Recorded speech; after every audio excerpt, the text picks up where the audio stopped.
Hulk versus Thanos? Well, we've seen that. Kang versus Ant-Man? Well, apparently it's Ant-Man. When it comes to power level, where do the rest of these Marvel heroes and villains rank? Let's find out. The Marvel Cinematic Universe showed audiences that a man could fly in Iron Man, and since then, the slow threading of various superheroes into a cohesive universe has been pretty amazing. But of all the mighty and astonishing superheroes that make up Marvel's premier super team, who is the most incredible? To settle the question, we're ranking the most powerful members of the Avengers, starting from the bottom and ending with the strongest one there is. God of Thunder. Access denied. Strongest Avenger. Access denied. Strongest Avenger. Access denied.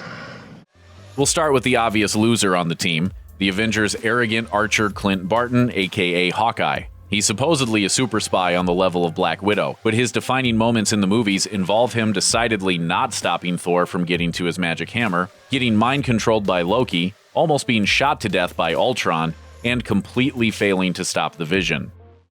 I'm Clint. I don't care.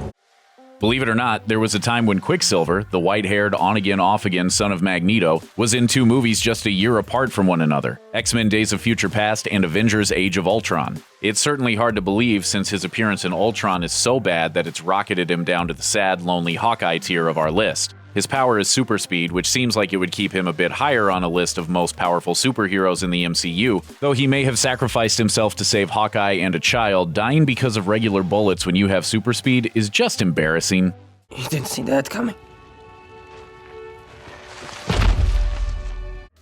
There's no shame in Black Widow's placement this far down the list. In a world with gods, robots, magic, and aliens, Black Widow earning a spot on the Avengers roster due to sheer competence is nothing to be ashamed of. Like Hawkeye, she's a super spy, but unlike him, she knows better than to use an outdated weapon that mankind has been developing countermeasures against for literally thousands of years.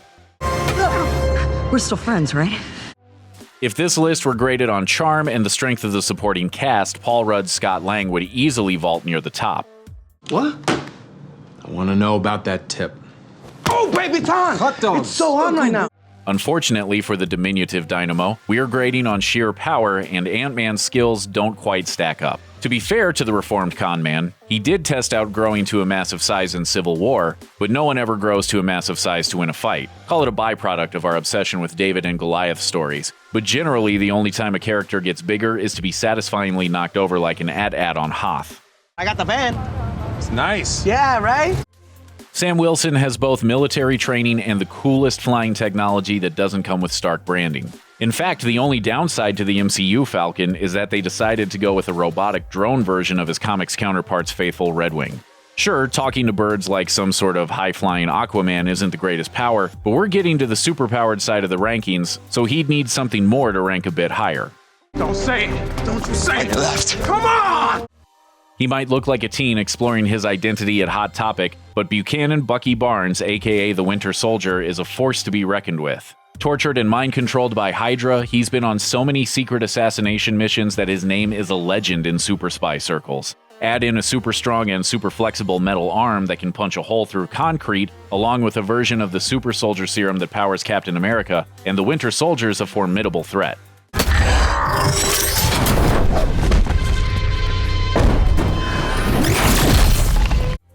They say it's good to have friends in high places, but generally, the most those high-powered friends can do is get you a job or maybe loan you a few bucks. For James Rhodey Rhodes, being best friends with Tony Stark means that he gets a personalized version of Tony's high-tech armor with enough guns and missiles to start and finish a small war.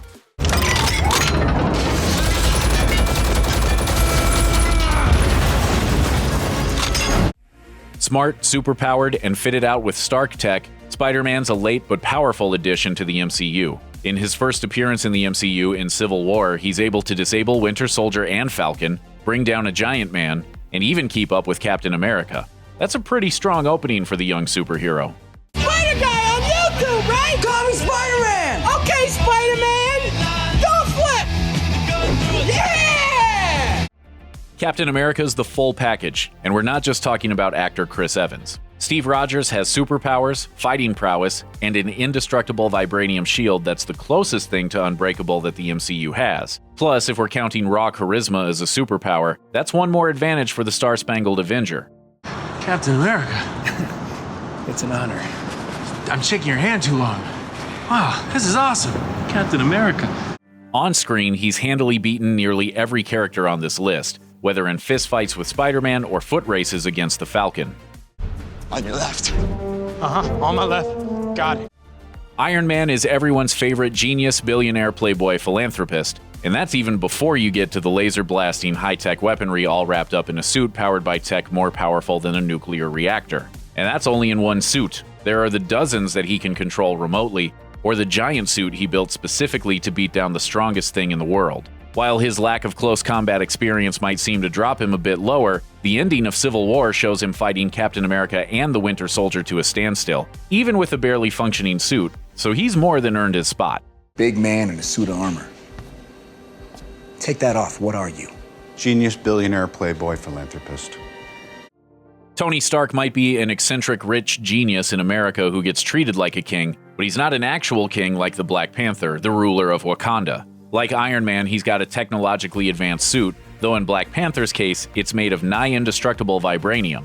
Plus, he has brilliant kid sister Shuri to help build any gadgets he needs. But Black Panther's also got the fight training that Stark lacks, along with highly trained bodyguards, and the backing of an entire country so technologically advanced it makes New York City look like 15th century Europe. Plus, the magic of the heart-shaped herb. Pretty hard to beat.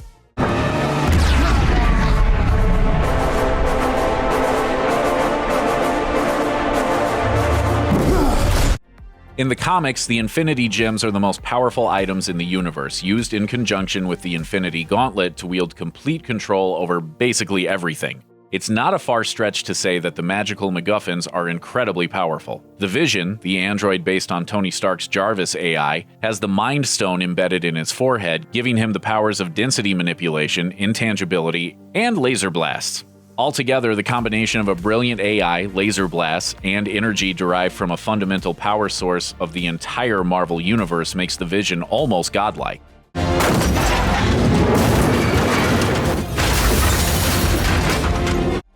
Unfortunately for Vision, godlike isn't godly, and Thor is an actual god. You call yourself Lord of Thunder. God of Thunder. Even if you discount his magic hammer, or his control of storms, or even his super strength, he's the Prince of Asgard, a popular scion of a supremely powerful king who commands a whole army of gods. Each one of Thor's many friends and family members are nearly as strong as he is, living in a god-filled utopia in space. But there is one greater. They'll come for you. I have an army. We have a Hulk.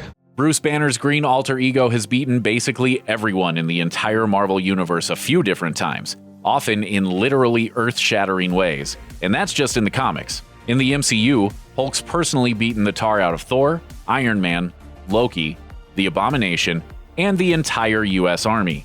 And those are just the characters who've actually bothered to fight him instead of just running away. Out of the MCU's Avengers so far, the Hulk's powers are truly incredible. For over a decade, the MCU has introduced audiences to just about every kind of villain, tragic figure, and ne'er-do-well you could possibly imagine. Some are a complete miss, but some you'll never forget. Here's every villain in the MCU ranked from worst to first. In the Dark World, Curse leads a prison riot, helps Malekith sack Asgard, and kills Thor's mother Frigga. He also leads a battle against Thor in the film's climax, beating the Thunder God senseless with his brute strength. But even with all that, Curse is still little more than a forgettable monster with no personality. Fenris, Hela's enormous wolf, is an undead beast who tries to finish off the Asgardian refugees toward the end of Thor Ragnarok. To the wolf's credit, the menacing green-eyed monster definitely looks cool, but sadly, Fenris really doesn't do much. After Hela animates her beloved familiar, he just sort of hangs out and looks mean while the Death Goddess interrogates a crowd of scared Asgardians. In the final battle, Fenris tries and fails to kill the Hulk. On the one hand, it's nice to see another bad guy from Thor's rogues gallery fit into the film. On the other hand, it seems like the only reason Fenris is included is because the Hulk needed something to tussle with during the climactic final battle. Laufey is a powerful force in Thor's corner of the MCU, but we never really see much of him in action. The King of the Frost Giants is the biological father of Loki. He has super strength and ice powers, but he's still no match for the sneakiness of his own son. Loki manipulates events to get Laufey to attack Asgard and Thor, but just as Laufey is about to kill Odin, Loki takes out Laufey instead, killing the Frost Giant King and making himself look like a hero in an unceremonious end. Aldrich Killian turned out to be the A-list bad guy in Iron Man 3. with Brant and Savin shaping up as little more than B-list versions with the same powers. Both are given their superheating and healing powers by the Extremis virus, and they both attack Tony Stark throughout the film, but neither is a match for Iron Man, even when he doesn't have his suit. It's easy to forget, but yes, Batroc the Leaper is part of the Marvel Cinematic Universe. We meet the French mercenary during the opening ship hijacking sequence of The Winter Soldier. We get a breathless fight scene between Captain America and Batroc, with Cap accepting Batroc's challenge for a hand-to-hand fight without his shield. Batroc holds his own, though Cap eventually knocks him out. Ultimately, Batroc is killed during The Falcon and the Winter Soldier by Sharon Carter, but hey, at least he's a little cooler than this version. The real villain of Shang-Chi and the Legend of the Ten Rings is not Shang-Chi's father, Xu Wenwu, but the being that tricked him into waging war on Ta Lo, a hidden magical realm. This butt-ugly beast, the Dweller in Darkness, leads the Soul Eaters, winged creatures that, you guessed it, devour human souls. Thousands of years ago, the Great Protector trapped the Dweller in Darkness inside a mountain, but it never stopped trying to escape. When it finally does break free, Shang-Chi must use the Ten Rings and defeat the beast before it wreaks havoc on Ta Lo once again. Shang-Chi riding the Falcor-like Great Protector as he fights the Dweller is cool, but as a villain, the big bad Soul Eater is dull. It is one of Marvel's scarier CGI designs, but the character is forgettable, a blur of tendrils and teeth and the dark final showdown. Spider-Man Homecoming gave us not just one, but two shockers. We meet the first shocker, Jackson Bryce, as he's wielding a shocker gauntlet, but after the Vulture kills him, the weapons pass to Herman Schultz. Schultz looks to be our main shocker in the MCU, and he gets one epic fight against Spidey before being sidelined. Shocker jumps Peter as he leaves the school dance, attempting to follow the Vulture. The villain sends Spidey flying through a school bus, knocking his web shooters off in the process. So why does Shocker rank so low? Because it wasn't even Spidey who took him out. It was Pete's pal Ned who grabs a web shooter and hits Shocker, distracting him long enough for Spidey to web him to a school bus. Baron von Strucker led the experiments on Loki's scepter that created Quicksilver and the Scarlet Witch, so he's definitely important. But all anyone really remembers about him is his immediate surrender to the Avengers during the opening of Age of Ultron. No surrender! I'm going to surrender. In the end, Strucker was just another Hydra goon, cut off his head and nobody really noticed. When the Destroyer shows up in Thor, it makes full use of every moment. The Destroyer's giant, powerful arms and legs can crush or stomp just about any opponent, and if they don't kill you, its laser blast probably will. We saw the Destroyer kill a few frost giants, then lay waste to a small town in New Mexico when Loki sent it to Earth hunting Thor. Still, it was no match for Thor when the God of Thunder regained his power and overcharged the Destroyer, ending the attack. Credit Sam Rockwell's unending charisma for Iron Man 2's Justin Hammer not showing up at the very bottom of this list. As far as credible villains are concerned, Justin Hammer is an absolute joke. He runs an arms manufacturer that's a rival to Stark Industries, except everything Hammer builds falls apart. The first version of the War Machine armor is basically a bare-bones Iron Man suit outfitted with a ton of hammer weapons, which works just about as well as duct taping accessories to a car. To summarize, Sam Rockwell is great. Justin Hammer still kinda sucks though. Spider-Man No Way Home masterfully blends three generations of Spider-Man movies. Not only did Tobey Maguire and Andrew Garfield return as their respective versions of Peter Parker, but the villains they fought in their films showed up in the MCU too. Peter! Yeah? Oh, sorry. Did you mean that? While some of the old Spidey villains get grand entrances, Lizard, an amputee doctor who goes all villain after injecting himself with an experimental serum designed to regenerate limbs, does not. He's captured by Doctor Strange off-screen while Peter is dealing with more memorable Spider-Man foes from years gone by. Real name Kirk Connors, Lizard originally did battle with Andrew Garfield's Peter Parker. When he appears briefly in human form, it's widely believed to be in repurposed shots taken from 2012's The Amazing Spider-Man. In the new movie, Marvel opted to keep Lizard largely CGI, and he's really only there to make up the numbers. He wasn't exactly a hit the first time around, and Lizard did little to increase his standing with fans here. In one of Marvel's most bizarre casting decisions to date, British actor Ray Winston took on the role of General Dreykov in 2021's Black Widow. Dreykov personally sent Natasha and her sister of sorts, Yelena Belova, to the infamous Red Room, and he continued to oversee the program after Natasha returned to America and joined the Avengers. He doesn't have any superpowers, but with an army of highly trained killers at his disposal, he's a powerful man. Winston has some presence, but his perma-scowl and hodgepodge accent ultimately let him down, leading to a villain who is a little less memorable. When you look into the eyes of a child you have raised, no mask in the world can hide that. In an effort to capture the Hulk, humiliated soldier Emil Blonsky hits himself with an experimental version of the same gamma stuff that makes Hulks into Hulks, except it doesn't turn him into another Hulk. Instead, he becomes the Abomination, a monstrous one-note creature that looks like a rotting troll. Yawn. He lives through the end of The Incredible Hulk and is apparently in a jail cell somewhere, a storyline which the MCU returns to on the Disney Plus series She-Hulk Attorney at Law. In the series, we see a much more zen Blonsky who has seemingly put his villainous ways behind him. Ultimately, in the finale of the series, the Abomination comes out and Blonsky ends up in a jail cell, right back where he started. Dark Elf Malekith had almost no personality and basically existed as a freaky-looking dude trying to get an Infinity Stone, and Thanos already does that way better. It's a shame because on the surface, Malekith is extremely formidable. He even stages a surprise assault on Asgard itself, breaching the city's defenses, and later sets his sights on Earth. He puts up a heck of a fight against Thor in the final act of the Dark World, though the God of Thunder still prevails. When America Chavez and Doctor Strange arrive on Earth 838, they learn that Mordo is this world's Sorcerer Supreme. At first, he seems glad to see Strange. He's jovial, he's chatty, he serves them tea, but you should never drink tea from multiversal magicians. Soon enough, a drugged Strange finds himself on trial in front of the Illuminati, and while the other members of this elite group might be willing to give the Doc a chance, Mordo is dead set on Strange ending up dead. While 838 Mordo is power-hungry, 616 Mordo seems like a much more principled villain. Sure, he may have it out for sorcerers, but at least he's operating from a set of actual beliefs, even if they are twisted. As Rocket points out more than a few times, Taserface has a pretty dumb name, but he still has enough cunning to lead a mutiny among Yondu's crew of Ravagers. He's big, mean, ruthless, and conniving, and brokers an uneasy alliance with Nebula to take Yondu's ship.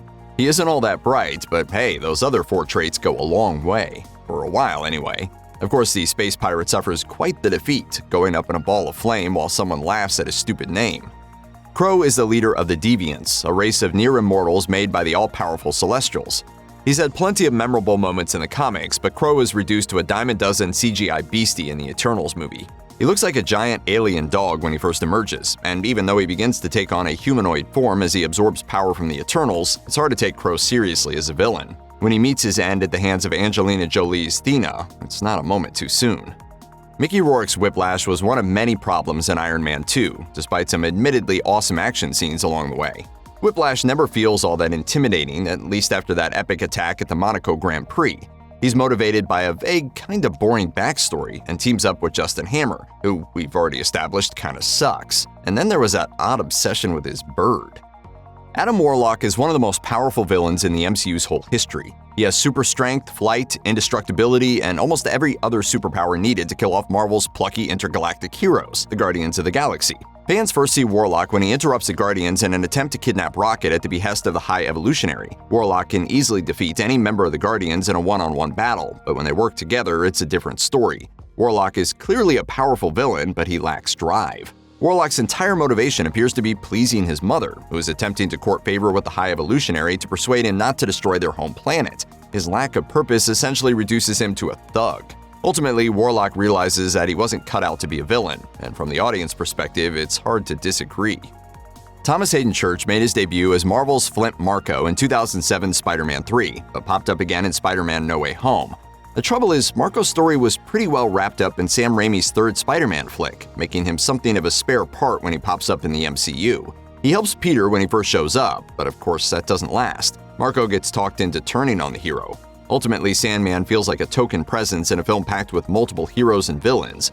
Sandman's only real purpose in the film is that cool slow-motion shot they used in the trailers. Tannelir Tavan, better known as a Collector, has a remarkably low-key career as an MCU villain. You might understandably question whether he's really a villain at all.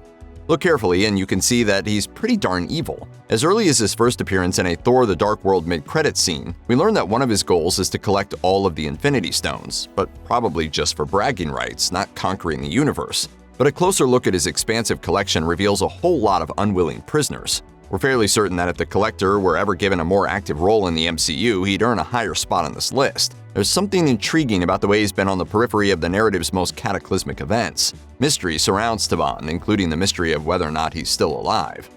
When Obadiah Stane decides to take out Tony Stark while Stark's on an overseas tour in the first Iron Man film, he contacts the terrorist organization the Ten Rings, led by Raza, to make it happen. Raza keeps Stark captive and proves an intimidating villain, at least until Stark builds his first version of the Iron Man suit and makes short work of Raza's soldiers.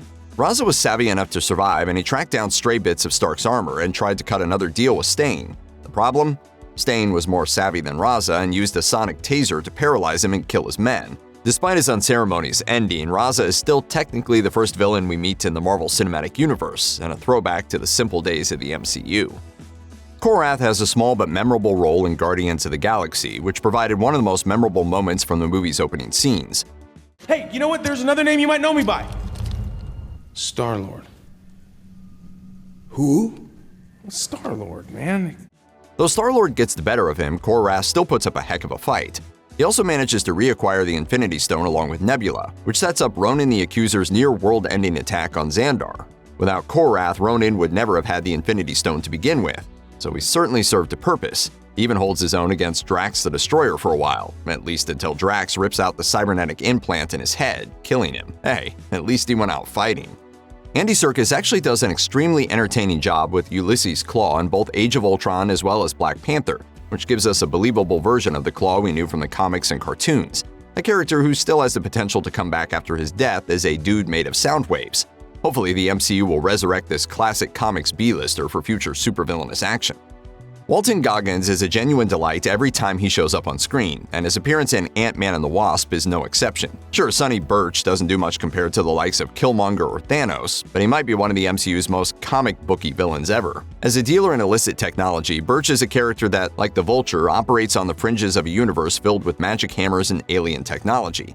The difference is Burch is the kind of sleazy mastermind who rolls around in a white and gold SUV, conducts his illegal business in broad daylight, and commands an army of nameless motorcycle-riding henchmen. Burch is the perfect character to have around to reinforce the idea that there's more to this world than Shakespearean gods and magic space rocks. Arishem the Judge operates in the gray area of villainy, but to the people of Earth, the Prime Celestial is absolutely a bad guy.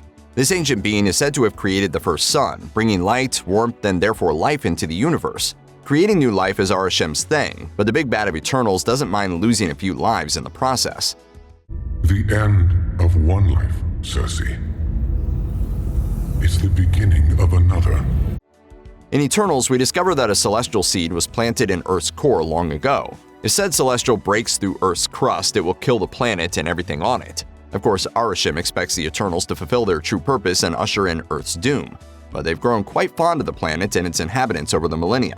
Most side with the humans and conspire to thwart the birth of Tiamat. While Arishem looks pretty cool, the Prime Celestial's main purpose in Eternals is exposition. The creator of galaxies takes a deep dive into the history of the universe, which may be enjoyable for the sake of the lore, but is a bit of a drag when it comes to the movie's pacing, and he doesn't make much of an impression as a bad guy beyond that. She might not have been the big bad in Guardians of the Galaxy Volume 2, but the Golden Goddess Aisha was able to cause more than enough trouble for Star-Lord and his team. The leader of the powerful Sovereign, she commands a fleet of remote-controlled warships that come within one shot of taking out the Milano, following an extensive chase. Moreover, the post-credit scene revealed Aisha is partly responsible for creating Adam Warlock, a major player in Marvel's cosmic universe. In Guardians of the Galaxy Volume 3, she leads the Sovereign in trying to capture Rocket to save their own planet from the High Evolutionary's wrath. Ultimately, she is seemingly killed on Counter-Earth when the High Evolutionary destroys the planet.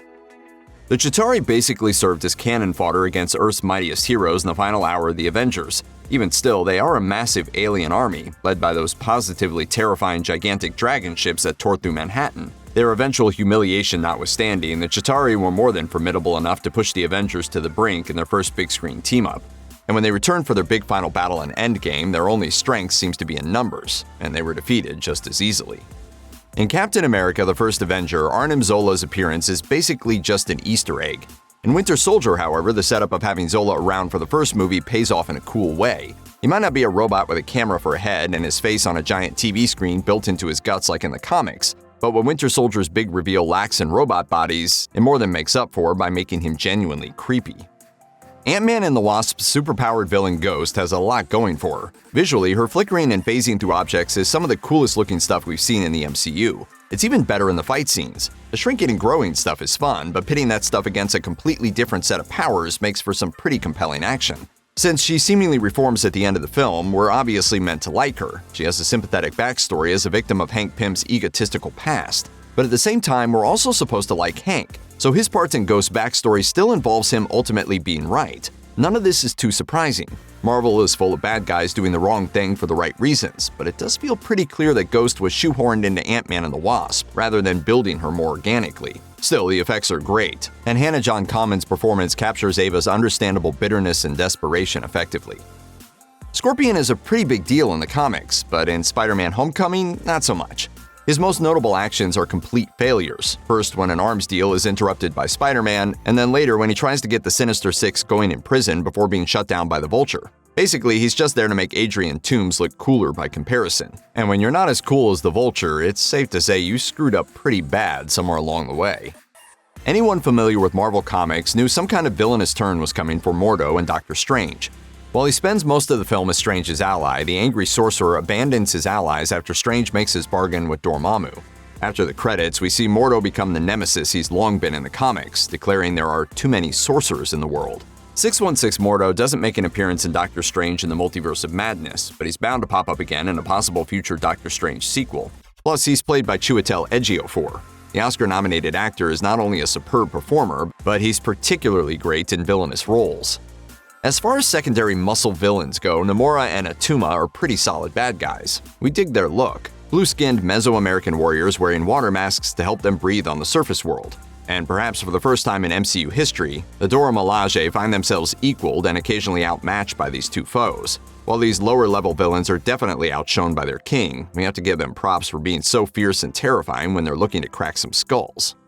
The Black Order are perfectly serviceable henchmen for Infinity War. They manage to hit that sweet spot of being threatening enough to present the heroes with a challenge, but they also provide additional room for the action so that it's not just 40 people trying to punch Thanos at the same time. Ultimately, they're not so threatening that they overshadow the actual villain of the piece. Each of them is distinct and visually menacing, especially Ebony Maw. Unfortunately, most of them don't actually get to do much other than lose, so that's a bit of a drawback. In Guardians of the Galaxy, Ronan was a religious zealot who co-opted the Power Stone to continue his crusade to wipe out Xandar. But even without one of those awesomely powerful baubles, he's still a heck of a warrior. After all, he laid waste to Drax the Destroyer without even breaking a sweat. He also had the guts to stick it to Thanos and actually walked away from the Mad Titan without much consequence. The Guardians were no match for Ronan individually, but luckily, Star-Lord was able to actually control the Infinity Stone with the help of his team, his half-celestial powers, and some sweet dance moves. All of those things together, and Star-Lord was able to blast the bad guy into oblivion. Ant-Man's Darren Cross spent his entire career trying to duplicate Hank Pym's shrinking formula. But when he did it and created the Yellow Jacket combat suit, he didn't realize his copycat formula was actually messing with his brain, making him dangerously unstable. That led to a villain who was not only dangerously unhinged, but got some really cool fight scenes, the best of which was on a child's play table. The High Evolutionary considers himself a deity attempting to right the wrongs of modern society. He attempts to achieve this by constructing new worlds and civilizations, such as Counter-Earth. I'm not trying to conquer the universe. I'm perfecting it. But when he discovers a flaw in one of his creations, he decides to destroy it and start over, even though his creations are sentient and have lives beyond the limits of his imagination. In Guardians of the Galaxy Volume 3, the High Evolutionary is revealed to be the one who first created Rocket by painfully modifying the mind of a raccoon. The High Evolutionary was experimenting on animals to build a new world in which other species, not humans, are at the top of the food chain. But when the High Evolutionary learns that this new civilization is sliding into the same harmful habits that humans have, such as violent drug trafficking, he decides to wipe out the entire new society. Die-hard comic fans know Surtur is a major villain in Thor's world. In Thor Ragnarok, however, he appears only in the opening act and destructive finale. That's not to say he's not important to the story. In Norse mythology, the word Ragnarok points to the apocalyptic battle between gods that results in a world destroyed by fire. While Surtur is indeed the monster all Asgardians fear, Thor and Loki summon him to invoke the Ragnarok prophecy. This defeats Hela, but at a price. His attack decimates Asgard, crumbling the city in the sky to dust. When Marvel asked Annette Bening to play a villain in Captain Marvel, they probably didn't open with, "You're going to be a giant green disembodied head with a bunch of gross tendrils floating in some kind of goo." That would be an accurate description of the character's physical appearance in the comics. But instead of the bulbous floating head, Captain Marvel's creative directors chose to represent the AI that rules the Kree Empire as a kind of psychic projection. Everyone who communes with the Supreme Intelligence sees someone different, and in Carol's case, the intelligence appears as her mentor, Mar-Vell. As viewers, we spend a lot of time in Captain Marvel thinking these Skrulls are the bad guys. Once the truth is revealed, it's young Rog who's the most visible villain. Perhaps in the future, we'll see more of the Kree ruler, giving the Supreme Intelligence a chance to get a better spot on this list. Red Skull easily stands out as one of the most original and terrifying baddies in the Marvel Cinematic Universe. In the first Avenger, he commands his own Hydra-branded Nazi division, complete with Tesseract-powered weapons, and has his own version of the Super Soldier Serum, making him Cap's physical equal. He vanished while trying to harness the power of the Tesseract Space Stone, but his surprise return as a guardian of the Soul Stone in Infinity War only served to remind us how great he was so many years ago.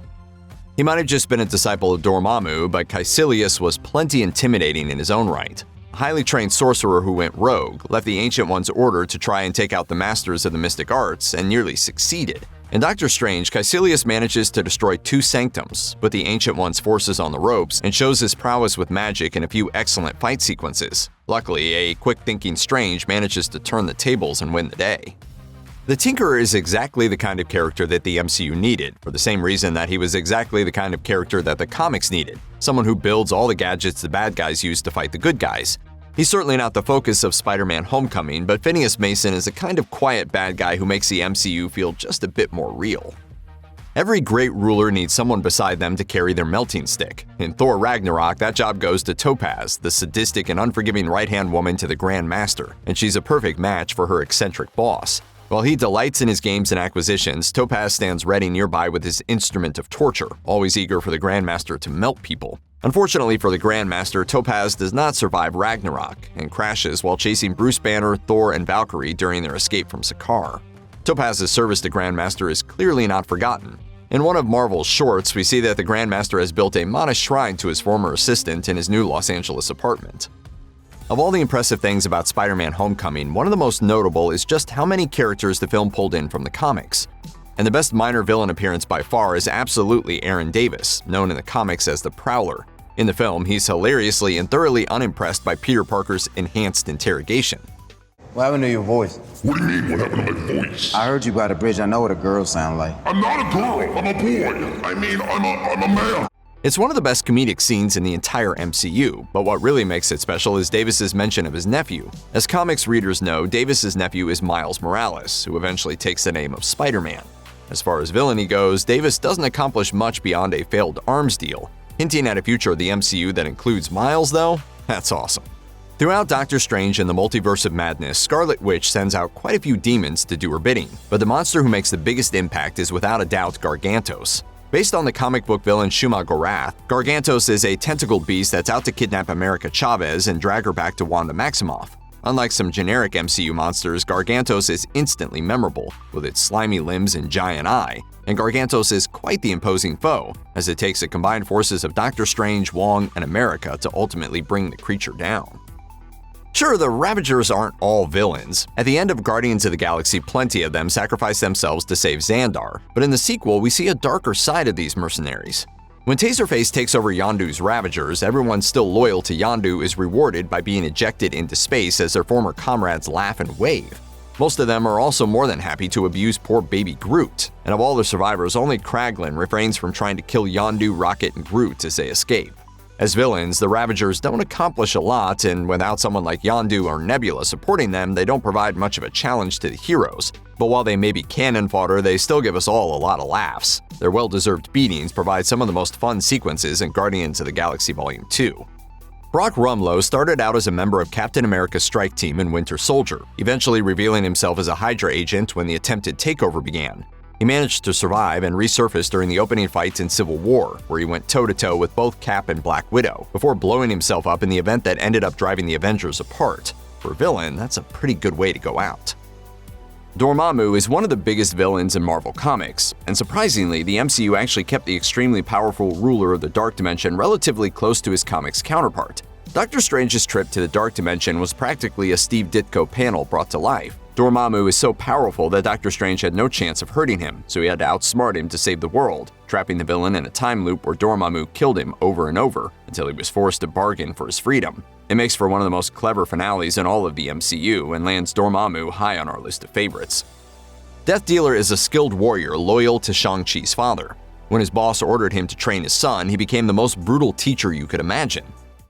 From sunup to sundown, I was taught every possible way to kill a man.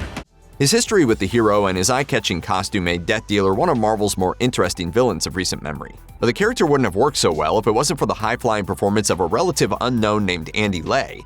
In fact, Death Dealer's knife fight with Shang-Chi is one of the standout sequences in a film packed with impressive action. The revelation that Yang-Rog is actually the bad guy in Captain Marvel is a kind of twist that barely even needs a spoiler warning. It's an almost foregone conclusion from the moment that we find out that the Kree-allied warrior Veers is actually test pilot Carol Danvers, through flashbacks that poke holes in his version of Carol's origin. What really makes it work is the same thing that we see in a lot of great MCU villains, going all the way back to Obadiah Stane: consistency of character. Yang-Rog never changes. There's no dramatic heel turn or big reveal. He really does want Carol Danvers to be the best version of herself that she can be. You even get the sense at the end of the film that for all their photon-blasting combat, he still likes her as a person. This all comes to a head in their final confrontation, in which Yang-Rog takes credit for Carol's newfound unstoppable power. That's the moment he goes from insidious to insufferable and sets up what might be the most purely enjoyable defeat of a villain in MCU history. Black Widow finally revealed what happened in Budapest, a place that had been name-dropped in the MCU on several occasions but remained shrouded in mystery. Natasha Romanoff and her good friend Clint Barton tried to assassinate Dreykov in the Hungarian capital, planting a bomb in his office. He managed to come through the blast relatively unscathed, but his young daughter wasn't so lucky. Antonia Dreykov sustained severe injuries in the explosion, and her dear old dad decided to use her as a guinea pig, inserting a chip into her neck that stopped her suffering but turned her into the perfect soldier. She was able to perfectly mimic the fighting style of anyone she came across, including Black Widow. As a result, Antonia became the villain Taskmaster, though she's really just another victim of Dreykov. Throughout his multiversal adventure, Stephen Strange learns about the existence of multiple other doctors, all of whom walk a fine line between hero and villain. But there's one master of the mystic arts who's taken the plunge all the way into the deep, dark side of the pool. That's the so-called Sinister Strange, who presides over an annihilated universe. Corrupted by the Darkhold, this version of Strange sports a third eye, grieves over the loss of Christine in his universe, and spends his spare time murdering various other Stranges. Needless to say, this sinister sorcerer and our beloved hero do not get along, especially when the villain sets his sights on Earth 838's Christine. Here's the deal. I'll let you use the Darkhold if you give me your Christine. As a result, we're treated to an epic duel of magical musical notes, which is one of the reasons we're ranking this baddie so high. As the two magicians battle with treble clefs, we're reminded that when you've got an inventive villain, you can have a whole lot of fun. After one final explosive tussle with Gamora, Nebula joins the side of the Angels in Guardians of the Galaxy Volume 2. But that's not true of every version of Nebula we meet. In fact, it's indirectly because of Nebula that Thanos gets to wage his final battle against the good guys in Endgame. When Nebula goes back in time to 2014 to help get the orb, the Nebula of that time becomes aware of her. The 2014 Nebula isn't reformed. She's still loyally killing anything and everything her father tells her to, as well as harboring murderous jealousy towards Gamora. 2014 Nebula is pretty tragic. Even when she's confronted by her heroic future self, the 2014 Nebula sees no way out. She clearly wants to be different, but she ultimately dies because of her refusal to change, even though the proof that she can change is literally standing in front of her. When Marvel signed Robert Redford for a superhero movie, you knew it'd be an interesting role, and his turn as Alexander Pierce delivered. He's introduced as the well-meaning secretary of the World Security Council and old friend of Nick Fury, though it's eventually revealed Pierce is actually a Hydra agent leading their infiltration of S.H.I.E.L.D. Pierce shepherded the program designed to create the networked helicarrier system everyone is fighting over in the Winter Soldier. He also planted bombs in the name tags of the other Security Council members, which he uses to brutally murder them when they challenge his takeover. He stayed evil to the end, too, uttering "Hail Hydra" with his dying breath after Nick Fury put 2 rounds into his chest. Now that's a villain.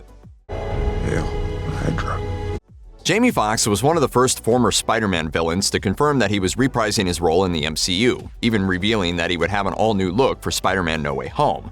It was the first of many leaks that Marvel attempted to plug as production grew nearer. As a result, nobody was surprised to see Jamie Foxx's Max Dillon cross over into the MCU's Spidey universe, a chance at redemption for the actor. Fox debuted as Electro in 2014's The Amazing Spider-Man 2, the film that brought Andrew Garfield's tenure as Marvel's web-slinger to an early end. A third film was planned, but the lukewarm response to the second installment meant another reboot was around the corner. The general consensus among fans was that Fox got hung out to dry with bad writing, goofy wardrobe choices, and distracting CGI. The version of Electro he played in Spider-Man No Way Home went down much better with viewers by being far cooler, more menacing, and more electric. When Thor is suddenly marooned on the junk planet Sakaar, he comes in contact with the Grand Master. In the comics, the Grand Master is just an immortal dude who loves playing games of any kind, but in the hands of Jeff Goldblum, the Grand Master becomes one of the weirdest and funniest characters in the MCU. Here's hoping we get to see a lot more of him in the future, though maybe not as much as he wants us to. On any other world, I'd be like millions of years old. But here on Sakaar, Razor Fist is, as Katie Chen puts it, a guy with a freaking machete for an arm. Real name Matthias, he's the adopted son of Shang-Chi's father, Xu Wenwu. Razor Fist was sent by Wenwu to retrieve Shang-Chi, leading to what's undoubtedly the film's best scene, the bus fight. The movie's hero has yet to reveal to longtime friend Katie that he's highly trained in martial arts, so she's just as surprised to see him kicking butt as she is by the man attacking him. The sequence combines comedy with inspired close-quarters fight choreography, executed perfectly by Simu Liu. Of course, it takes two to tango, and the bus fight wouldn't have been so badass if it wasn't for Florian Montiano. A former boxer, he was best known for playing Victor Drago in Creed II before joining the MCU as Razor Fist. You have to respect where it all began, and Jeff Bridges' Obadiah Stane, aka Ironmonger, set the tone for the villains of the MCU in the first Iron Man film. Bridges' Stane is positively slimy, betraying Tony Stark and inadvertently setting his entire hero's journey in action. So really, we can thank Stane for kicking off the entire MCU. When his assassination attempt on Stark in the desert fails, Stane eventually dons the massive Ironmonger suit to try and finish the job himself. A lot has changed since Ironmonger stalked the skies, but his final fight with Iron Man had a brutal, messy feel that really lets you feel the hate Stane had for Stark. And it still resonates, even in a world with heavy hitters like Thanos prowling around. The MCU once had a reputation for being a franchise with great heroes and subpar villains, and a big part of that was the benchmark set by the likes of Alfred Molina.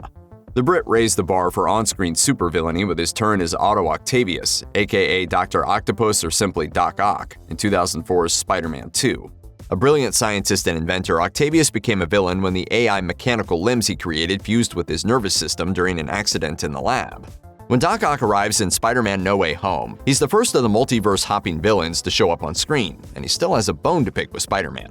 But using Stark Industries tech, the MCU Peter Parker frees Octavius' mind from his AI appendages and brings him back to his old self. He's then willing and able to help track down the other new arrivals, becoming a major part of the plot. James Spader's chilling voice brought absolute terror to the metal menace that was Ultron, with a near-endless supply of robot bodies and a design that had comics fans geeking out. He exemplifies how technology can be our greatest scourge, though Ultron does it with a wit that only Spader can provide, verbally sparring with the best of them. Like any great villain, Ultron also has a real motivation for his dastardly deeds. Looking at the facts, Ultron's final determination that humans and superheroes are what make the world such a dangerous place makes its own twisted kind of sense. Eternals would have benefited from spending less time with its big CGI baddies and more time with Richard Madden's Icarus, who betrayed his fellow Eternals when they opposed Arashem's plan. Icarus learned of Earth's intended fate centuries before his comrades did, let in on the terrible secret by Ajax, the Prime Eternal. When the time came and Ajax began to have second thoughts about the emergence, Icarus killed her. He was determined to fulfill his purpose, believing the obliteration of Earth to be in the greater interest of the universe. It's a question that Icarus debates to a certain point, but even his love for fellow Eternal Cersei can't completely sway him in the end, leading to a complicated ending for the hero-turned-antagonist. In a press conference for the movie, Madden said, "He's kind of trying to bury that love because it gets in the way of his duty. He's constantly wrestling with the two, and that's kind of what made it really interesting to me."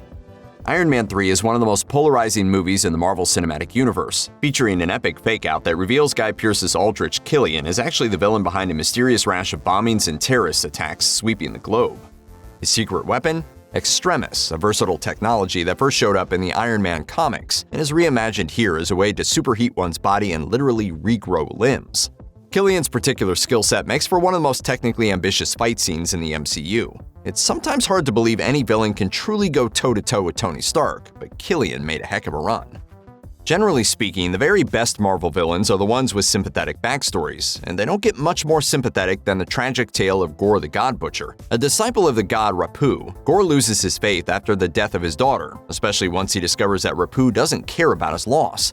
Armed with the cursed Necro Sword, Gore swears revenge, vowing to kill every god in existence. Is that the Necro Sword? That's cool. I've only ever read about it in stories. And you know this is going to hurt. Played with a wonderfully over-the-top theatricality by Christian Bale, Gore hops back and forth from a leering, sadistic swordsman to a man absolutely racked with pain. At one moment, he takes great joy attacking towns and taunting a cage full of children, and the next, he's lost in thought, remembering the precious little girl he lost. As we see in the film's climactic moments, Gorr is a man who's haunted by the past and who craves one thing more than vengeance: love. The most amazing thing about Helmut Zemo in Civil War is that he's just an average guy with no real plans for world domination. He's just a man who wants revenge for the death of his family, and he's wise enough to realize the best way to take out the Avengers is to set them against one another. Yes, his plan does require a few big leaps of movie logic, but it was refreshing to see a villain like Zemo brought to life in the MCU. He's a great reminder that it doesn't take world-smashing superpowers to give Earth's mightiest heroes a run for their money. His scene-stealing appearance in the Disney Plus series The Falcon and the Winter Soldier, helping titular heroes stop the Flag Smashers, is a definite highlight for the show. The entire MCU should be on notice with Zemo out in the world plotting his next move. Peter Quill's search for his father was a key part of Guardians of the Galaxy Volume 2, a journey that brought him face-to-face with Kurt Russell's Ego, who's as bad a dad as they come. Ego is one of the most powerful villains in the MCU, right up there alongside Thanos himself. Ego's essentially a god who wants to literally become the universe by replacing all other life. And Russell sells it so well that you really understand where Ego's coming from, even if he's a psychopath who's killed hundreds of his own children in his quest for power. Ego redefined the concept of daddy issues. Of course I have issues! That's my freaking father! Mysterio isn't the best villain in the Marvel Cinematic Universe, but he might just be the cleverest. After 10 years of movies inspired by comics, the MCU proved with Endgame that it was its own distinct version of the superhero universe. A series of alternate surprises led to Mysterio, with a promise of a multiverse that could take things to the next level. And then we find out that it's all just one big con. Instead of being the way forward, Mysterio ties everything back to the very first Iron Man movie, and is one of the many things that make Far From Home the perfect epilogue to the Infinity Saga. MODOK is a giant floating head with tiny baby limbs who also happens to be really good at murdering superheroes. In Ant-Man and the Wasp: Quantumania, he gets a little extra character twist. MODOK is what's left of Darren Cross. Every time he flies onto the screen in his doomsday chair, the movie gets 10 times better. He shoots lasers, he's got giant buzzsaws, and he just loves killing in the service of Kang the Conqueror. Of course, MODOK also gets a quick hero turn near the end of the film and gives himself an interesting title as he lays dying. And at least I died. An Avenger. You did. Yeah, no, you're in. It's one of the film's best jokes from its most unbelievably awesome character, and that's why MODOK gets his own entry independent from Darren. We've never seen Thor face a villain like Hela, the goddess of death, in any of the other MCU films. Much like Loki before her, this Asgardian villain is someone audiences will immediately love to hate.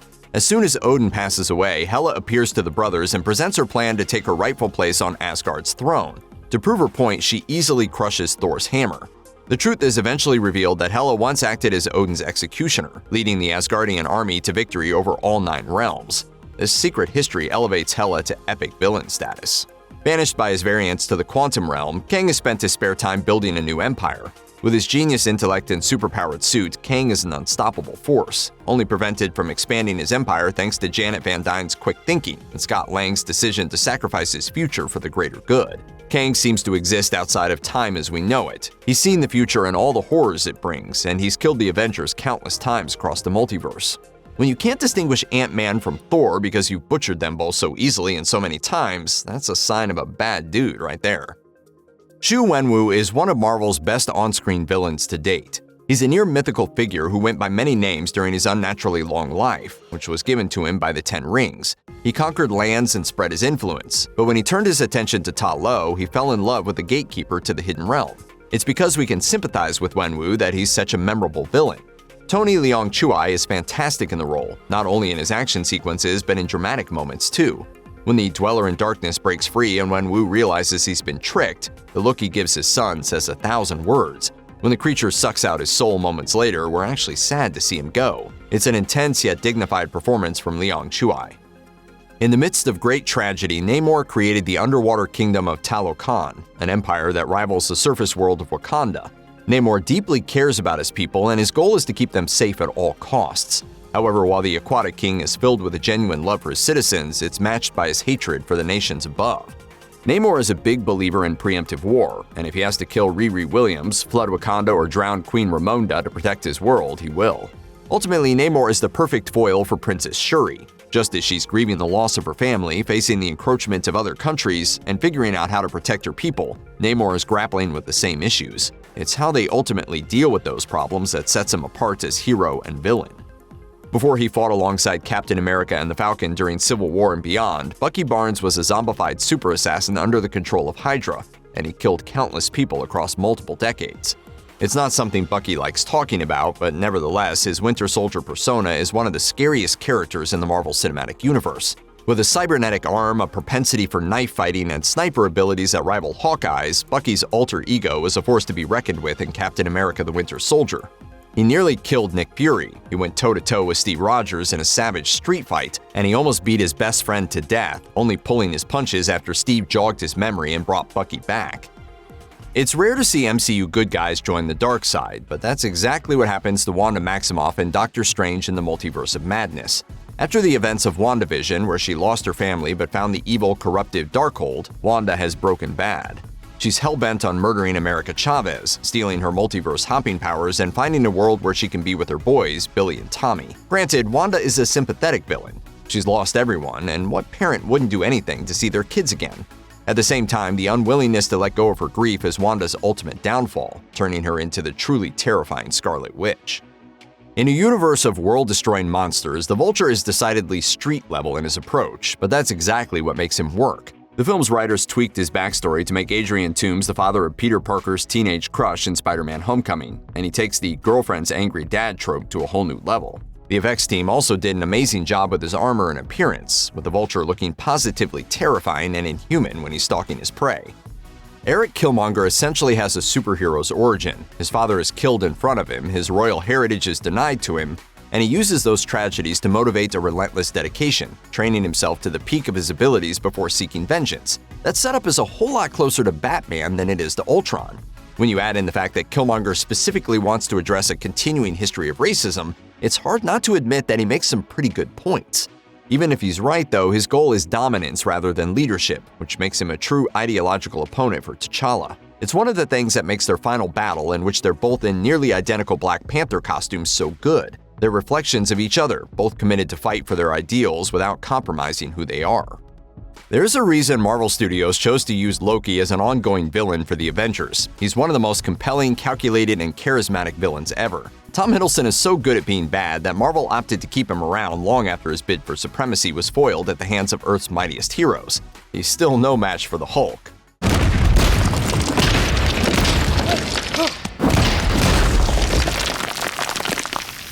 But who is? Oh, wait, we know who. The dastardly Loki we see in the Avengers makes another appearance in the Disney Plus series Loki after escaping captivity during the time heist in Endgame. Despite his best attempts to stay villainous, this Loki also turns to the light side just like his counterpart who died at the hands of Thanos in Infinity War. Thanos is the villain of the Marvel Cinematic Universe. There's been a lot of character work put into the cinematic version of Thanos, which is especially impressive considering that most of it is shown to the audience in Infinity War, a movie that's also juggling story arcs for dozens of other characters at the same time. Through it all, he's shown to have the same quality that all the greatest villains share. He thinks he's right. He's the hero of his own story, the only one who can step up and save the universe from itself, and is willing to sacrifice whatever he needs to in pursuit of that goal. In the comics, Thanos has been referred to as the ultimate nihilist, but the MCU's version is the exact opposite. He believes very much in what he's doing, which makes him even more compelling and more dangerous. Still, there is one MCU villain who's even more iconic than the Mad Titan. William Dafoe laid the groundwork for the modern superhero movie villain with his turn as the Oscorp founder Norman Osborn in 2002's Spider-Man. It was a masterful performance from the four-time Oscar nominee, though many people think that he topped it with his turn as Green Goblin in No Way Home. Dafoe stole the show, becoming the best MCU movie villain to date in the process. As one Twitter user wrote, "Even one laugh out of him is more menacing than a purple alien who wipes out half the universe in a snap. Seriously, I can't stop raving about his performance. Almost 2 decades later, and he did Goblin better." The MCU is full of powerful people, but the Avengers are a pretty exclusive club. Before Doomsday strikes, these are the most powerful non-Avenger heroes still alive in the MCU. At the end of Avengers Endgame, Sam Wilson gets a promotion when he's handed Captain America's shield. That leaves the position of Falcon wide open, and in the Disney Plus series, The Falcon and the Winter Soldier, it's revealed who will take up that particular mantle. After getting some critical help from Air Force Captain Joaquin Torres, Wilson passes the jetpack on to him. In Captain America: Brave New World, Torres takes to the skies alongside his friend. Tell me I don't make your old gear look brand new. Who's saying that? Everybody. Everybody is saying that. While his aerial maneuvers are impressive, Joaquin isn't exactly the strongest. Everything largely comes down to his Falcon suit, and he's taken out of commission during the final third of Brave New World after getting caught by a missile explosion. It's a far cry from his comic book counterpart who possesses actual bird wings and a regenerative healing factor. In the MCU, he's just a guy with some sweet gear. There's nothing wrong with being a normal man who has a flying machine. All it means is that the new Falcon is far from the most powerful hero around. Ranking Moon Knight on any objective scale is a near impossible task, given the character's unparalleled fluidity and unpredictability.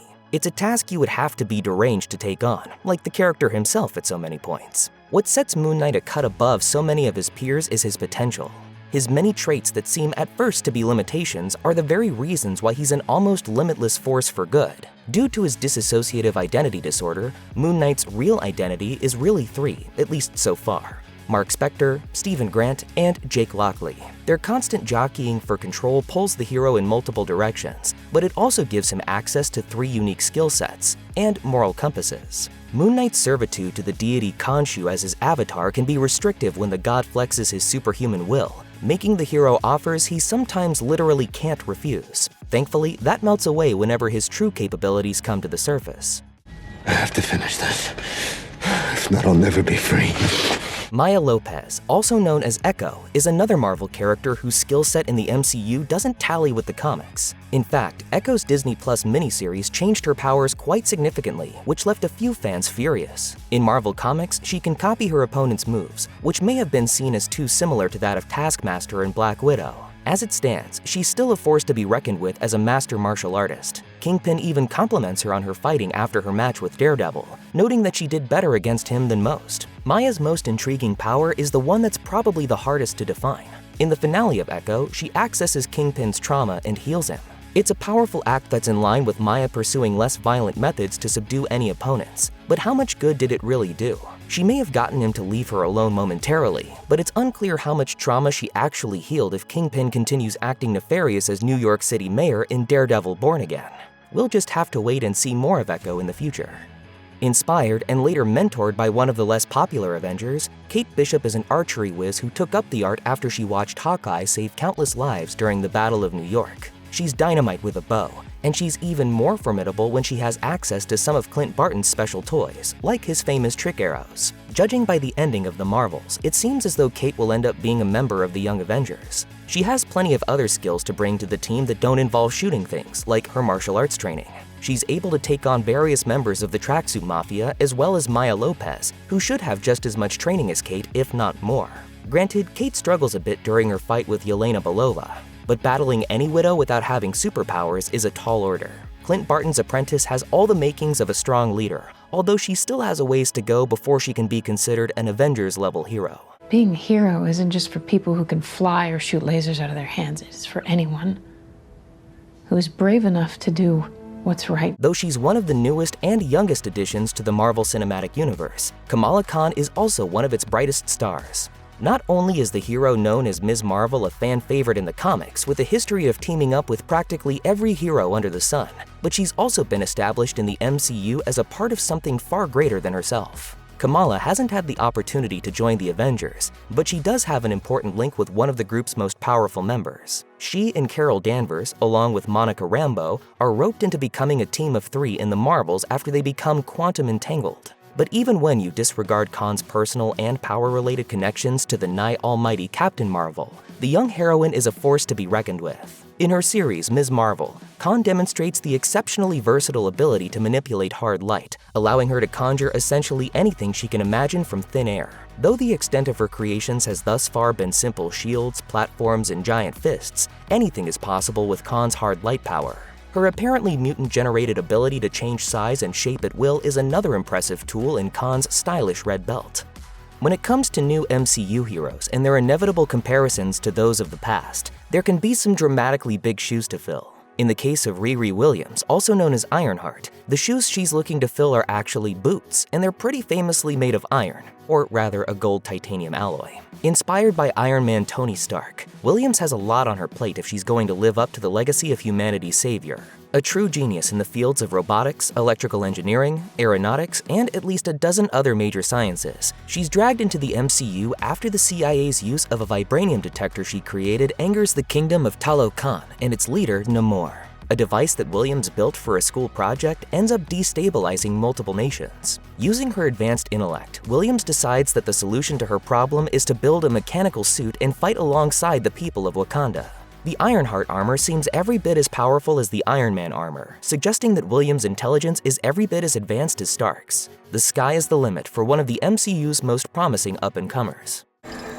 That thing can fly. There's an entire YouTube channel dedicated to sightings of me. Far and away the fluffiest of the heroes on this list, Cosmo the Space Dog is much more than a typical Labrador. She first appears as an exhibit in the Collector's Museum in the first Guardians of the Galaxy movie.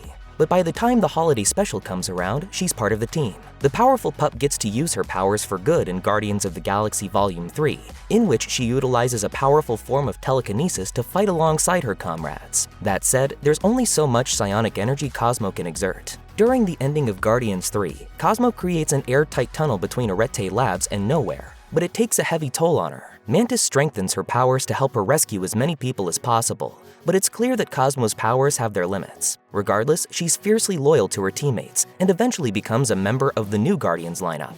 Of course, her most important attribute is being a very good dog who deserves all the treats. I knew you believe I'm a good dog. Right, get off me, You don't get the nickname the deadliest woman in the galaxy without earning it, probably a few times over. There are an awful lot of other tough MCU women vying for the title, and to beat them all, Gamora must have provided a genuinely frightening amount of evidence for her case. With the old Gamora, who was actually capable of love, dead, the version of her that remains is still every bit the ruthless assassin that Thanos trained her to be. Adopted by the Mad Titan at a young age, Gamora spent almost the entirety of her life either training to kill or actively killing. The Gamora that audiences came to love as a member of the Guardians of the Galaxy is gone, sacrificed for the Soul Stone, and in her place is a living weapon with all of the ability and none of the compassion. In all of her appearances, though, Gamora has demonstrated her speed, endurance, tactical thinking, and skill with weaponry of all kinds. In other words, Gamora is the whole package. Frank Castle, more commonly known as the Punisher, may not be one of the most powerful characters in the MCU, but he's one that most criminals definitely wouldn't want to come face to face with. Anything is a weapon in the hands of the ruthless anti-hero, and when he has access to one of his many trusty firearms, he's a master marksman who hits his targets with ease. Castle is also a solid tactician, as he can frequently tell when he's about to walk into a trap and is usually able to counter whatever's waiting for him. Punisher is no doubt powerful, but the quality that makes him truly intimidating is his willingness to kill any bad guy that gets in his way without a second thought. Plenty of heroes try to avoid killing whenever they can, but Castle has no qualms about putting a criminal in the ground. If you see that giant skull on his suit coming for you, it's unlikely you'll make it home alive. For those and many other reasons, it's not likely that the Avengers will ever allow him to be a proper member of the team, but that won't stop him from continuing to dole out punishment. You gonna send me to a nut house?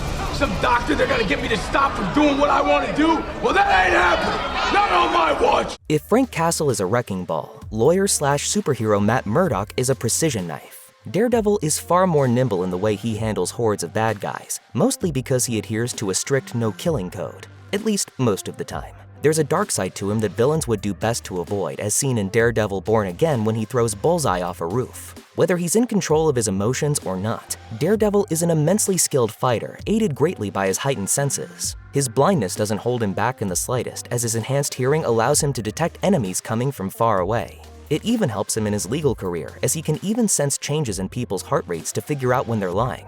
It's not evidence that's admissible in court, but it allows him to take on cases in which he is truly confident of his client's innocence. How did you just do that? I'm a really good lawyer. Daredevil earns a slight edge over Punisher, as the hero of Hell's Kitchen won their battle in the Netflix Daredevil series. That's not all though, as Murdock has also taken on Kingpin and Echo and emerged victorious. As far as street-level heroes are concerned, they don't come much tougher. With the release of the Marvels, it's becoming official. Monica Rambeau is one of the MCU's most versatile, all-around powerhouses. Like her Marvel Comics counterpart, she has the ability to control and even become any form of energy. She's as adaptable and powerful as it gets, and fans have only seen the briefest glimpse of her true power in the MCU. In the comics, Rambo has gone by Spectrum, Photon, Pulsar, and even Captain Marvel, a title she lived up to through her strength and heroism. Just as her powers and titles varied, so too did her team affiliations. She's been a part of the Ultimates, Next Wave, and even multiple Avengers lineups. The MCU version, on the other hand, is still discovering her cosmic powers and remains a non-Avenger. Monica Rambeau is even more formidable on the page. She can fly, fight, lead her own squads, and, as she once casually revealed to Vision, she's technically immortal. Since she's made of energy, which cannot be destroyed, neither can she. That means that Rambeau, no matter which title she has at the time, may end up the last MCU hero standing when all is said and done. Higher, further, faster. When viewers last saw Love at the end of Thor: Love and Thunder, she was barely an adolescent, having only just been reincarnated by the magic of eternity. Even before her death and rebirth, she was only a few years old, making her by far the youngest superhero to join the Marvel Cinematic Universe. Even at such a young age, however, Love is easily one of the strongest heroes around, and in time, she could very well become the most powerful of all. In such a short time, Love has been granted more power than almost anyone. She was reborn as a child of Gore the God Butcher and Eternity, giving her one of the most elite pedigrees in the MCU. Combine that with her training from Thor, and Love is a child with the raw power and burgeoning talent to rival most major heroes. In her brief appearance, Love reveals a lot about her abilities. She shoots some form of optic beams and wields Stormbreaker in battle as if she were 3 times as tall. Perhaps more telling than either of those, however, is the fact that Thor evidently trusts his adopted daughter to fight alongside him against armies of powerful foes. Introduced in a post-credit scene at the end of Eternals, and only appearing for a few fleeting seconds, Eros, also known as Star Fox, is about as far from the MCU spotlight as anyone. Perhaps the only thing keeping him in the public's mind is the fact that he's portrayed by Harry Styles. What a pleasure to make your acquaintance, my fellow Eternals. A prince of Eternals and a brother of Thanos, Star Fox is an obvious powerhouse from his genetics and upbringing alone. That's what's confirmed about him in the movies. But in the comics, he's done a whole lot more. On the page, Star Fox is a cut above many of his Eternal peers, with the ability to fly fast enough to travel between worlds. More importantly, Star Fox has the ability to physically alter the brains of those around him, stimulating their pleasure centers. With that power, he can talk his way through almost any situation and gain almost anything he desires, a handy trait in a universe full of cosmically powerful artifacts. Another powerful comic character who's just getting started in the MCU is the cosmic entity Adam Warlock. His introduction in Guardians of the Galaxy Volume 3 saw him successfully take on all of the Guardians, kicking the events of the film into motion. He boasts super strength, flight, and he can shoot energy projectiles at his opponents. Plus, he can survive in the vacuum of space without the need for a helmet. The main thing holding Adam Warlock back at this point is that he's a bit too immature. He was taken out of his birth pod prematurely, so he doesn't quite understand social cues. It's quite possible that this also impacts his powers, and with enough training, he could develop even stronger abilities. In the comics, Adam develops the power of cosmic awareness, allowing him to create wormholes and even see through time.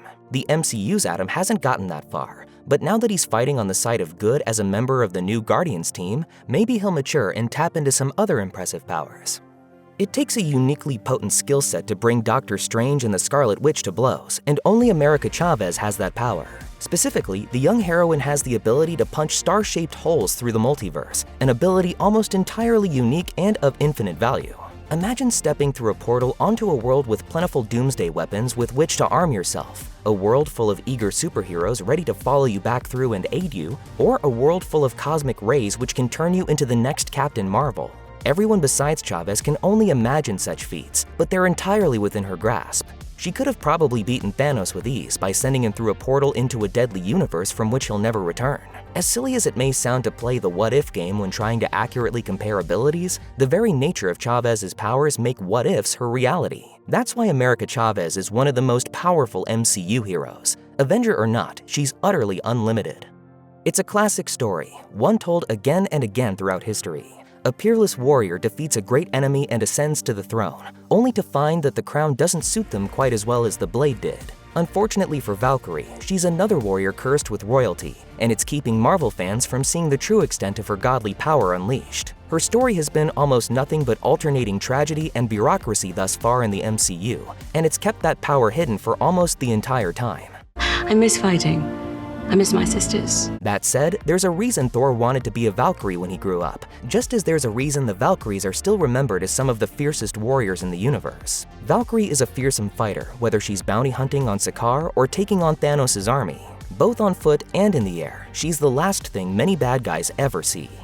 It's all too easy to forget, or even purposefully ignore, the Eternals as members of the MCU's superhero roster, especially given the film's lukewarm reception from fans and positively frigid response from critics. Nevertheless, the gods are among us in the MCU, and some of them are powerful enough to make the Avengers look like minor leaguers. One such character is Thena, the Eternal who inspired the myth of Athena and gained the nickname the Warrior Eternal. No small feat when compared to a race of immortal superhero protectors. Boasting near immortality and enhanced physiology, Thena's powers allow her to kill the prime deviant Crow and temporarily fend off Icarus. Her only major weakness is the condition she suffers from known as Mod Weary, which causes random violent outbursts. Probably the most significant piece of evidence pointing to Thena's almost unrivaled ability is Marvel producer Nate Moore's suggestion that Thena could prove a match for Captain Marvel in her binary form, but that's just speculation at this point. We'll just have to wait and see how the Eternals plan to make their grand return, if they ever do. Wong is everywhere, and with good reason. Actor Benedict Wong described Phase 4 as Phase Wong due to the unprecedented amount of appearances he made in the film block. But no matter how many times he appears, fans never seem to tire of the magical hero. Not only is Wongers a beloved fan favorite, but he's also the reigning Sorcerer Supreme and Master of Kamar-Taj. When it comes to magical power on Earth, Wong is the top dog, and that makes him one of the 616 dimension's biggest guns. One memorable scene in Shang-Chi and the Legend of the Ten Rings shows Wong trouncing Abomination in a one-on-one fight, which implies that the sorcerer would probably be able to take on the Hulk. Wong also chops one of Cole Obsidian's arms off in Infinity War, fends off Gargantos and the Scarlet Witch in Multiverse of Madness, and helps She-Hulk take on demons in her show of the same name. Though he hasn't shown as much willingness to draw power from dark magic as Stephen Strange, that may end up a point in Wong's favor. Magical mastery without allegiances to and vendettas with dark powers is almost certainly the safer and more reliable life path. Sometimes I do wonder about my other lives, and I remain grateful in this one. With the series Loki, the MCU opened into an almost incomprehensibly vast multiverse. With that unraveling came the introduction of variants, alternate versions of established characters from different universes, and one of the most memorable is Sylvie Laufeydaughter. Sylvie is another universe's Loki, which means that she's powerful to begin with, but even Loki didn't have it in him to kill He Who Remains. Although Sylvie is Asgardian royalty in the same way that Loki is, with all the godly strength and longevity that includes, her upbringing affected her differently. As a child, she caused a Nexus event, forcing her to hide from the Time Variance Authority by jumping from timeline to timeline. Without a lifetime of guidance from Odin and training from Frigga, she's not quite as powerful as Loki, but their duel ended in a draw nonetheless. Hopefully she'll have plenty to do once Secret Wars sends all the timelines crashing together. Be careful what you wish for. Despite all the power and prowess wielded by Eternals like Icarus and Thena, it was Sersi who was chosen to lead them all as the Prime Eternal. While a large part of that decision came as a result of her compassion, drive, and natural affinity for leadership, it was also a product of her almost impossibly powerful ability to transmute matter at will. As if the average suite of Eternal powers, which includes near immortality, super strength, speed, stamina, and the rest wasn't enough, Sersi is a walking, talking Philosopher's Stone, able to transform any substance into any other. This already makes her potentially one of the most important beings in the galaxy, given that she could also produce gold, nuclear fuel, and whatever else she can imagine. Sersi surprised even herself by demonstrating the ability to turn a deviant foe into a tree, implying that she can transmute life just the same as inorganic material. She's a living factory capable of creating food, fuel, or living weapons on a whim, which is a downright scary amount of power. The MCU is fortunate to have that power lie in such benevolent hands. It's pretty hard for any Hulk to not sit near the top of a relevant most powerful list. If they didn't make it, it's a safe bet that their crippling lack of self-control and lapses in cognizance are to blame. Luckily for Jennifer Walters, the sensational She-Hulk, she has neither problem, as she was able to bring her Hulk form under control almost immediately. She can control exactly when she changes, and when she's tall and green, she remains the same whip-smart attorney she always was.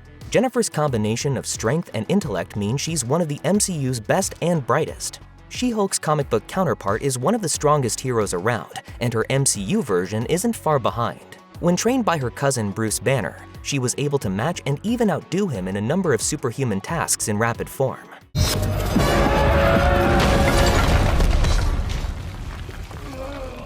She-Hulk smash. Though her strength and endurance are obviously top tier, it's also worth noting She-Hulk's other, perhaps less obviously useful power, her ability to see the fourth wall, which means she can sense and even change entire aspects of her own reality. Even though it's mostly used for jokes, it technically makes her capable of extraordinary things. Of course, She-Hulk isn't the only Marvel character to talk directly to the audience. That's Deadpool's specialty, along with impressive weapon skills and a durable healing factor. Unfortunately, his application to join the Avengers was declined in Deadpool and Wolverine. Fetch the car. I want to hit Shake Shack. Rejection makes me hungry. No, please. No. Even though Wade Wilson isn't considered Avengers material, his abilities would make the anti-hero an asset to the team. If he wasn't so good at irritating his allies, they'd probably appreciate his proficiency with swords, guns, and nunchucks a bit more. That and the fact that he'd still be cracking wise if his head was cut off. Of course, most people love Deadpool for his sense of humor, which usually involves shattering the fourth wall in some fashion. Deadpool knows he's in a cinematic universe, and he's aware of other characters even though he's never been seen interacting with them. His MCU know-how means that he probably knows every character's major weaknesses, which he could easily exploit. Whether or not he would actually want to do that is another question. Wade is willing to make things harder for himself just to get in a good gag, and considering that he forgot to bring guns to a gunfight in his first solo movie, he's not much of a planner anyway. It's kind of a toss-up as to whether Deadpool or Wolverine is more powerful, but in the MCU, the slight edge goes to Wolverine. Deadpool and Wolverine features 2 fights between the duo, but in each case, the skirmish ends without a definitive winner being declared. They both get some good shots in, but it's important to remember just how many times Wade got sliced to hell while traveling the multiverse in search of a new version of Logan. Wolverine has far more battle experience than Wade Wilson, which comes with the territory of having an extended lifespan. He can be just as vicious as Deadpool, but he knows when to exercise restraint a bit more. But not that much. Sometimes, the power of words is what gets Wolverine what he needs, and he's a little better at serious negotiations than his red-suited friend. But of course, the final lesson of Deadpool and Wolverine is that heroes and anti-heroes work better together. It doesn't matter who's more powerful as long as they save the multiverse, but the answer to that question is still Logan. Shang-Chi may not be the most established hero in the MCU, but the young hero has both supreme martial arts skills and magical artifacts in his arsenal. He wields the 10 rings, objects that can grant their owner nearly limitless power. When his father, Zhu Wenwu, had them, he became immortal and raised an army, and there's technically nothing stopping his son from doing the same. Thankfully though, Shang-Chi is a little nicer than his dad. He'll only use his abilities to fight evil, although he'll step into the arena if he really has to. Even without the rings, Shang-Chi is a force to be reckoned with. His father's instruction traumatized him, but it also made him one of the most formidable fighters around. You trained your son to be a killer. Is this what you wanted? The comic book Shang-Chi is a master of every martial art and hand-to-hand weapon, and Simu Liu's version has already demonstrated a sizable fraction of that mastery.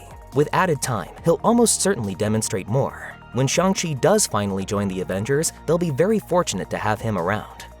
The man with no love for the surface world gets some love on our list for being a beastly fighter. He's known by some as Kukulkan, but comics heads know him as Namor, king of the underwater Talokan kingdom. Namor wins some points just for being able to live underwater, a task that would defeat most people on this list. With the power of his army behind him, he almost toppled the most advanced nation on the surface of the Earth, going toe-to-toe against their ruler and essentially fighting her to a draw. As a mutant, his strength is thought to come close to the Hulk, with the two sharing the rare ability to just throw military equipment around at will. With his unorthodox feathered feet, he can also fly without the assistance of technology, making him a formidable opponent on land, air, and sea. King T'Challa may be gone, but his replacement as ruler and Black Panther, Shuri, is no slouch. As perhaps the smartest person in the world, she's able to develop an artificial heart-shaped herb and carry on her brother's mission as the hero of Wakanda. The mind behind countless scientific and engineering achievements, Shuri's intellect even exceeds that of Tony Stark. Her ingestion of the heart-shaped herb and visit to the ancestral plane give her all the inhuman physical prowess of the Black Panther. Even her suit is an incredible feat of engineering, allowing her to absorb damage and generate energy pulses on command. She proves her worth by taking on Namor, ruler of Talokan, besting him in combat before accepting his surrender and forming an alliance between their two nations. Vengeance has consumed us. We cannot let it consume our people. Whether or not she ever ends up joining the ranks of the Avengers, Shuri is definitely one of the most formidable fighters in the MCU and a worthy successor to the Black Panther name. With the possible exception of Star Fox, no powerful hero has had less screen time than Clea, who only shows up during the mid-credits scene of Doctor Strange in the Multiverse of Madness. Given the character's significance in the comics and momentous MCU introduction, though, she's incredibly likely to have a big impact in the future.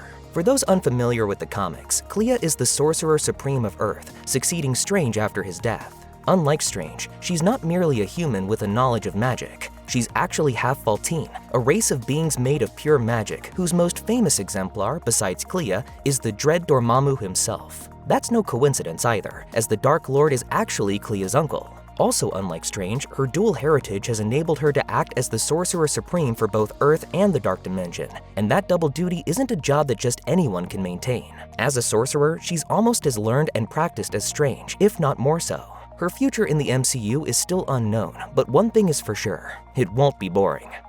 From the destroyer of New York to the savior of all realities, the Asgardian agent of chaos known as Loki has come a very, very long way. The first villain to take on the Avengers all at once becomes more of an anti-hero as time goes on, and by the end of his journey, he's the most powerful one around. Loki is Asgardian royalty, making him roughly equivalent to the likes of Thor and Valkyrie. He was trained by Frigga in magic and has proven himself an exceptional sorcerer. He's an excellent hand-to-hand combatant and a master manipulator, able to fight or talk his way into or out of almost anything. He has wielded both the Space Stone and Mind Stone at once, a feat that Ebony Maw claims no other being but Thanos has ever accomplished. Beyond any of his other powers, skills, and accomplishments, however, Loki's #1 asset is his mind. He's one of the only beings aware of the TVA, the multiverse, its creation, destruction, and recreation, and the many variants of Kang. The end of Loki Season 2 sees him reform the multiverse into the shape of the world tree Yggdrasil, taking on the massive responsibility of tending to the timelines.